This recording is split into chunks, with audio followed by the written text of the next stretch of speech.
لقد وضع يده داخل درع فضائي غامض غريب، وأصيب الجميع بالصدمة. لقد بدأ بالفعل في السيطرة عليه. لبضع لحظات بدا كما لو أن الدرع قد تقبله كسيد الله، ولكن فجأة أمسك الدرع ذراعه بإحكام. صرخ من الألم، وقبل أن تلتصق البدلة بأكملها بجسده سحبه أصدقاؤه. حاولوا قطع الدرع، ولكن لم يظهر عليه سوى بعض الخدوش الخفيفة. وعندما تم تنظيف تلك الخدوش بالماء شفيت من تلقاء نفسها. الآن أدرك الجميع أن هذا الشيء كان خطيرا للغاية، وقرروا أن يتم تسليمها إلى الحكومة. قبل بضعة أيام فقط انتشر خبر سقوط مترويد على نطاق واسع في جميع أنحاء المدينة. جلست يوليا في فصلها الدراسي مع صديقتها بينما كان أرتيوم موجودا معها. كان والد يوليا عقيدا صارما، لم يكن يحب أرتيوم أبدا، ولطالما اعتبره والد يوليا عقيدا مثيرا للمشاكل. على الرغم من كل ما يحدث حولهم خططت يوليا وصديقتها للذهاب ورؤية المترويد الغامض بأم أعينهم. وسرعان ما وصل أرتيوم وسلمتهم صديقة يوليا مفاتيح غرفتها سرا حتى يتمكنوا من التسلل بحرية فيما بعد.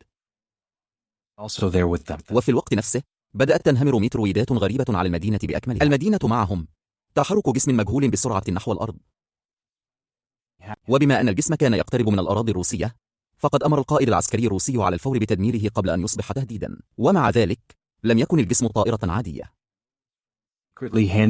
لقد كانت في الواقع سفينة فضائية عملاقة. عندما هاجمتها القوات الروسية أصيبت السفينة الفضائية بأضرار جسيمة وفقدت السيطرة عليها بالكامل. بدأت المركبة الفضائية المحترقة تتحطم مباشرة نحو المدينة في الأسفل. أصيب الناس في كل مكان بالذعر بعد أن شاهدوا المنظر المرعب. ركض المواطنون في كل اتجاه محاولين إنقاذ أنفسهم، بينما استمر الجيش الروسي في إطلاق النار على السفينة. اصطدمت السفينة المحطمة بالعديد من المباني أثناء تحركها إلى الأمام دون حسيب أو رقيب، مدمرة كل شيء في طريقها. ومن بين تلك المباني كانت الشقة التي تعيش فيها صديقة يوليا. تصادف أن صديقة يوليا كانت تقف على سطح المبنى أثناء الفوضى وفقدت حياتها بشكل مأساوي عندما انهار المبنى. كادت يوليا نفسها أن تسقط لتلقى حتفها، لكن أرتيوم أمسكها في الوقت المناسب وسحبها. وأخيرا تحطمت سفينة الفضائية بالكامل تاركة الدمار في كل مكان.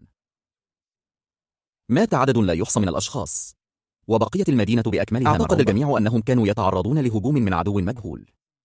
وسرعان ما وصلت فرق الإنقاذ العسكرية للسيطرة على الوضع وإنقاذ الناجين العالقين تحت الحطام. في هذه الأثناء اقترب والد يوليا الكولونيل من السفينة الفضائية المحطمة مع مترجم. ولدهشة الجميع خرج كائن فضائي من السفينة بسلام بدلا من مهاجمة أي شخص. ولأن الكائن الفضائي لم يظهر أي عداء فقد أوقف الجنود نيرانهم أيضا وتواصل الكائن الفضائي من خلال التخاطر مع المترجم. وأوضح أن سفينتهم الفضائية قد تضررت بالفعل أثناء سفرها عبر الفضاء بسبب المترويد. بعد ذلك تسبب الهجوم الذي شنته القوات الجوية الروسية في الحاق المزيد من الأضرار التي لحقت بالمركبة بعد إجبارها على أوضح الفضائي أنه ليس لديهم أي نية لإيذاء البشرية. أرادوا فقط الوقت لإصلاح سفينتهم الفضائية حتى يتمكنوا من مغادرة الأرض بسلام. وفي وقت لاحق شارك العقيد هذه المعلومات خلال اجتماع المؤتمر، وأوضح أن الفضائيين لم يكونوا غزاة وأن الحادث وقع بسبب سوء الفهم والهجوم ولهذا العسكري. السبب قررت السلطات السماح للفضائيين ببعض الوقت لإصلاح سفينتهم قبل مغادرة الأرض. بعد ذلك ذهب والد يوليا لإحضارها من المستشفى إلى المنزل. أغضبته رؤيتها مع أرتيوم على الفور ووبخها بقسوة مرة واحدة. وبمجرد عودة يوليا إلى المنزل استحوذ عليها الحزن والغضب لأن أعز صديقاتها ماتت أثناء تحطم الطائرة. في ذهنها كانت الكائنات الفضائية مسؤولة عن كل شيء. بدافع الانتقام سرقت يوليا مسدس والدها سرا ووضعت خطة خطيرة مع أرتيوم لقتل الفضائيين. وافق أرتيوم الذي كان يتصرف بالفعل كرجل عصابات على مساعدتها بسرعة. اتجهوا مع عصابته سرا نحو المبنى المتضرر بالقرب من سفينة الفضائية. وأثناء استكشافهم للمنطقة اكتشفوا جهازا غريبا ملقى بالقرب من الحطام.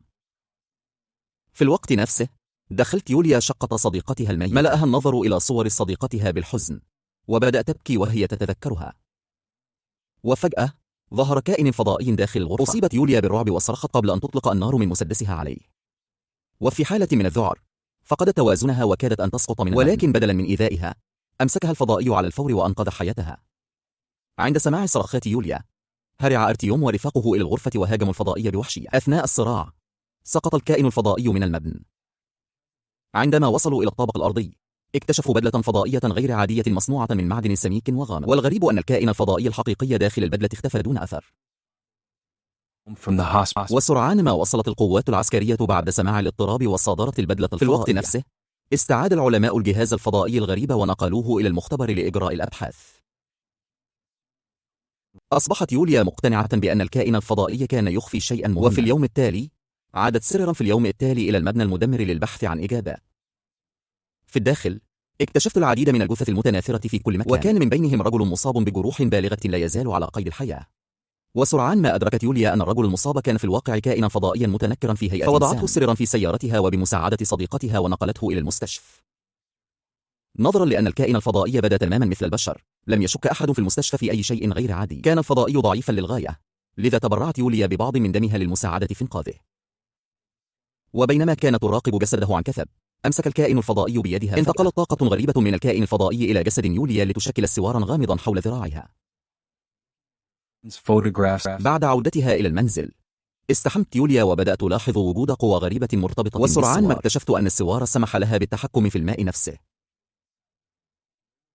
وفي الوقت نفسه، واصل العلماء في المختبر محاولة دراسة الجهاز الفضائي، لكنهم فشلوا في فهم خلال هذا الوقت. لاحظ العقيد تموجات غريبة تتشكل بشكل غير طبيعي في كوب من الماء. في نفس اللحظة، اكتشف أحد العلماء أن مجرى مائي رئيسي في المدينة كان يجف بشكل أجبر هذا الاكتشاف الصادم السلطات على عقد مؤتمر طارئ على الفور. وأوضح العلماء أن الماء مهم للغاية لتجديد الخلايا البشرية. أدركوا أن الفضائيين كانوا على الأرجح يستنزفون إمدادات المياه في المدينة لإصلاح سفينتهم الفضائية التالفة. وإذا استمر هذا الوضع، ستواجه المدينة بأكملها قريبا نقصا حدا في مياه الشرب. في هذه الأثناء، أحضرت يوليا الكائن الفضائي المصاب سرا إلى مرآبها. بعد أن تعافى قليلا، بدا الكائن الفضائي بشريا تماما، مثل شاب عادي تقريبا. وفي غضون وقت قصير جدا، تعلم كيف يتحدث اللغة البشرية بطلاقة. قدم الفضائي نفسه باسم هاكون، وأوضح أنه بحاجة ماسة إلى استعادة جهازه، لأنه بدونه لن يتمكن أبدا من العودة إلى كوكبه. كان الجهاز الذي ذكره هو نفس الجهاز الموجود حاليا داخل المختبر العسكري. رفضت يويا مساعدته وأجبرته بغضب على الخروج من منزلها.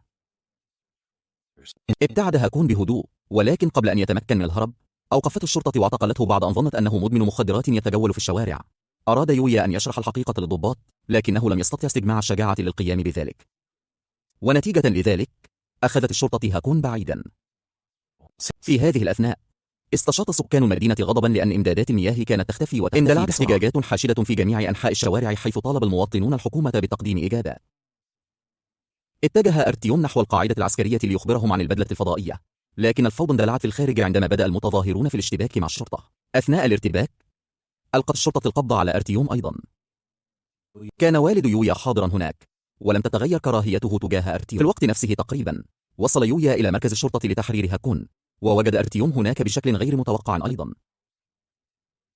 حاول يويا التحدث مع أرتيوم، ولكن قبل أن يتمكن من التحدث بشكل صحيح، سحبته الشرطة بعيدا.